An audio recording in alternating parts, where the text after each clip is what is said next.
A reluctant neutral within the first 10 seconds of the UN broadcast, Earth's fate was sealed. In a historic 193-member vote, every nation rose as one and declared, Earth will remain neutral in the Galactic War. The chamber fell silent.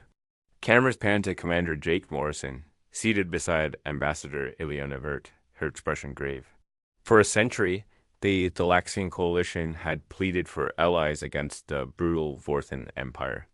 Earth had refused valuing exploration, science, and peace above all. Morrison leaned forward in his seat aboard the research cruiser Aurora. The gleaming halls of the ship's command deck felt both triumphant and hollow. Dr. Sarah Nui, chief, xenobiologist, tapped a hollow display filled with star charts. Neutrality means safety, she whispered. Raj Patel, the pilot, watched the stars drift by. Or isolation, he murmured, on deck. Ambassador Vert delivered her final address. We respect Earth's decision, though the galaxy stands on the brink. Should you change your mind, the coalition will welcome you. A hollow projection flickered off. Morrison closed his eyes. He had joined the Aurora to map uncharted nebulae, not face interstellar politics down in the cargo bay. Sarah and Raj prepared survey drones. They joked about beaches on an ocean world they discovered, but laughter rang hollow.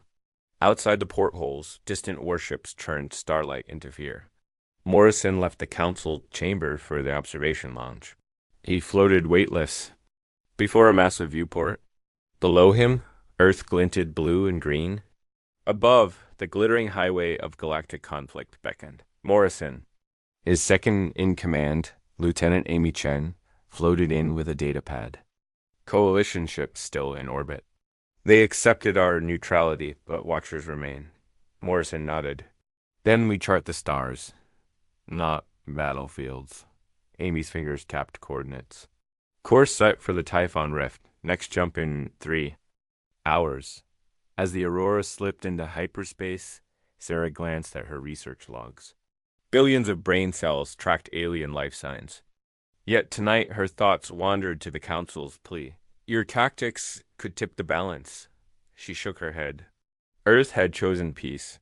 But peace on the edge of war was a fragile thing. The wrong target Mars colony Genesis had begun as a beacon of Earth's hope. Dome cities gleamed red dust orange beneath Terra's moonlight. Administrator Lena Ortiz woke to an alarm. Unidentified orbital traffic incoming. She raced to control hall, heart pounding. Through reinforced viewports, 3 sleek Vorthan dreadnoughts drifted into view. No one had warned Genesis. The colony's defense satellites, designed for meteor strikes, misread the Vorthan fleet as coalition reinforcements. Automated guns whined and spat plasma. Vorthan commanders, seeing enemy fire, retaliated in seconds. Massive orbital bombardment blasted hydroponic farms to rubble, tore trenches beneath the domes, and sent shockwaves through habitats. Shelter pods to lowest levels. Seal the airlocks, Ortiz ordered, voice shaking but firm. Crimson alarms pulsed overhead. The echo of falling debris rattled the metal corridors. Refugees, scientists, families, technicians crowded into corridors as the world burned above. Back on Earth, CCTV flickered with fragmented distress calls. President Lisa Hamilton watched the feeds from the Oval Office. Evacuation in progress, her aide reported. But winds are failing, their generators are down. Hamilton's jaw clenched. Earth had said no war, but now war had come to its doorstep, and to its people. Commander Morrison received the urgency beacon just as the Aurora dropped out of jump. Mars colony under heavy attack, Amy announced. They need help. Morrison's hands tightened on the console. No longer neutral, he whispered. Course, Mars, full speed. Humanity's first shot, the Aurora emerged in high orbit. Above the shattered remains of Genesis, smoke billowed from shattered domes. Emergency lights flashed through dust storms. 2 Earth defense frigates long hidden in the asteroid belt joined Morrison's ship. He keyed the comms. This is Commander Morrison. Vorthan fleet, stand down or face consequences. Seconds passed. Then a plasma bolt tore across the sky, missing the frigate Valiant by meters. The Vorthons would not yield. Sarah Nui worked with colony engineers to repurpose mining lasers into jamming arrays. They hacked into Vorthon targeting transmissions, corrupting their fire control matrices. Billions of lines of code flickered in her display. Outside, lights on the Vorthon flagship sputtered.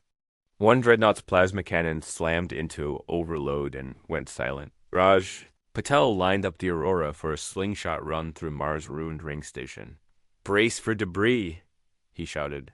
Hull plating groaned as flotsam rattled the hull. But the maneuver drew two Vorthon corvettes off axis. Amy launched micro-drones, each fitted with EMP charges scavenged from Genesis reactors. The drones swarmed the corvettes and detonated.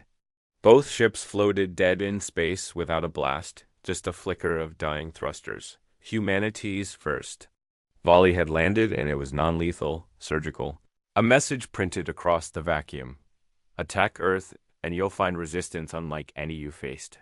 Below, Ortiz led colonists out of shelters onto the scorched plains.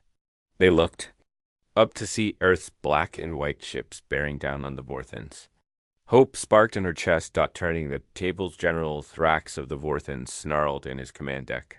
"Peaceful species still fight back?" His voice crackled across his bridge. "Then bring in the boarding parties. Crush them on foot." On Mars' surface, Marine squads led by Captain Elena Ruiz erected barricades of rubble. They scavenged Genesis' last functional railguns. Ortiz and Sarah repurposed agricultural drones into patrol bots armed with shock rods. Children unsealed. Suits handed out emergency rations to the Marines. In orbit. The Secret Terra Defense Initiative, Fleet 6 phalanx cruisers hidden for decades, arrived in corrosive silence. Their cobalt hulls glimmered like war-born whales. Admiral Connor Blake's voice boomed over the fleet. "Engage hostiles. Protect civilian corridors." Strange geometry flickered at the edge of engagement range. Earth's civilian survey satellites, repurposed as sensor nets, triangulated every Vorthon vessel. When Vorthon ships tried to flank, Earth's mobile defenses outmaneuvered them, cutting them off with unorthodox vectors learned from human asteroid mining craft. On the surface, Sarah capped her comlink. "I'm patching the president. We choose life address into Vorthon grids." Moments later, Thrax heard Hamilton's voice echo in his helmet. "You killed our families. We defend life in all its forms." His soldiers paused, confused. A ripple of doubt passed through them. In that moment, Raj piloted the Aurora into a narrow gap between two dreadnoughts and fired his magnetically accelerated coil cannon. The shot tore a gash in the flagship's hull, exposing corridor lights. And panicked crew. For the first time, Vorthon morale cracked. From neutral to vanguard, as dawn rose over the ashen plains, the Vorthon fleet limped away. Earth's UN Security Council convened an emergency session, this time to vote for coalition membership. Ambassador Vert beamed as Earth's banner appeared. Beside Galaxian and other flags, back on Mars, Ortiz and Ruiz watched the departing enemy shuttles. Colonists cheered, tears mixing with dust. Sarah Nui oversaw triage units treating wounded Vorthon prisoners. Even in victory, humanity held to its ideals. Captives were cared for, not executed. In the asteroid belt, Blake saluted the blue-green marble of Earth, the Terra. Defense Initiative's fleet formed up behind him, no longer a secret, but the vanguard of a newly emboldened people. Morrison climbed to the Aurora's bridge and keyed his unit. "This is Commander Morrison. Earth joins the Galactic Coalition as active members. We stand ready to defend all who choose peace against those who choose tyranny." Far beyond, black ships of the Coalition turned toward Earth's sector. Their crews relieved and inspired. Earth had chosen life over war until the war chose Earth. Then, with ingenuity and compassion, humanity stood firm and showed the galaxy why neutrality was only the first choice in defense of what truly matters.